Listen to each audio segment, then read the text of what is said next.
ay masatas na isa'y hatid. Sa Lagaan Pechinko, liligaya ang buhay mo. Hi mga kame! So ngayon nga, magbo-voice over tayo.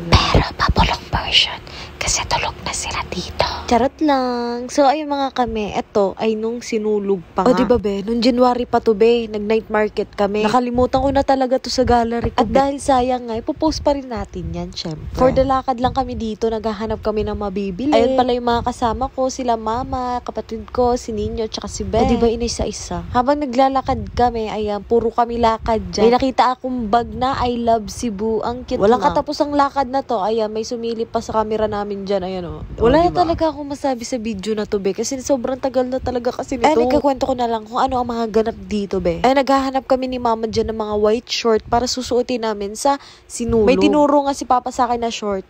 Pero be, hindi ko yung masusuot kasi nga ang liit sa akin. Kasi mga kami, ang taba-taba chuy ko na.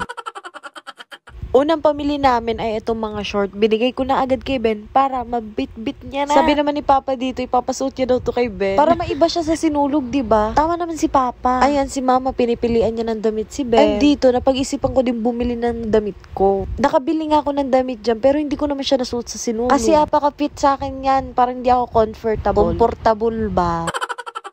Pagtapos namin bumili ng damit na pang sinulog, ayan, for the lakad ulit kami. Medyo nagugutom na nga kami niyan. Kaya naghahanap kami ng mga street foods. Ayan si Mama, tumitingin-tingin muna siya sa mga shoes kasi nga yung kapatid ko bibili daw siya ng shoes. Habang naghahanap kami, ayan si Papa, medyo naiihi na daw siya. Kami lahat naiihi na kami ng time na yan. Ayan si Papa, hindi niya na talaga napigilan. Kaya alis muna siya. Ayan nga pala si Lebron, stress na siya kung ano yung bibilhin niya. For dangiti lang si Mama. Ang dami palang shoes dito at ang gaganda pa. Oh, diba? Brand new na brand new. Ayan, may natipuhan nga si Papa dito na shoes. Ayan, sobrang saya ni Papa kasi bibilhan siya ni Mama. O, diba may pakiskis pa para bilhin ni Mama? Ay, ako sa'yo, Ma, wag mong bilhin yan. Charot, baka mapalaya. Pero syempre, binili pa rin niya ni Mama. Ayan, si Ben, may narinig siyang kanta kaya sinasabayan niya. Pasensya na kayo sa boses ko, guys. Kasi habang mino-voice over ko to, nakahiga na ako, be. Tulog na yung mga people dito. Ayan, sa dulo ng mga sapatusan na to, nandito na kami sa food court. Grabe, ang daming pagkain dito. Di mo alam kung anong bibilhin mo talaga. Yay!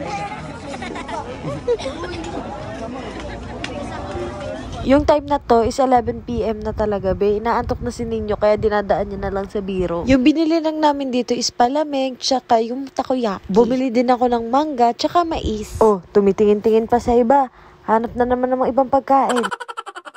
Yung time na yan, gandang-ganda ko sa sarili ko. Di ko alam ganyan na pala itsura ko. Kinuha ko kay Ben yung camera kasi may magpapapicture sa kanya. Kaya siya naman yung binidyohan ko. Binidyohan ko sila, syempre. Una, nagdadalawang isip nga sila kung si Ben ba yan o hindi. Yung alam ko nung time na to, parang inaalam nila kung Tagalog ba si Ben. Tapos, doon nalaman nila na Tagalog si Ben. Doon na sila nag-approach na magpapapicture sila. Kasi be, akala talaga nila kamukha lang ni Ben. Ayan, paglabas namin sa food court, may mga nagpa-picture din sa kanya. And si Kuya din, nakilala niya din si Ben. Tinatanong niya kung siya ba daw si Uncle Ben. O diba, di ko alam pinag-uusapan nila dyan. Dito.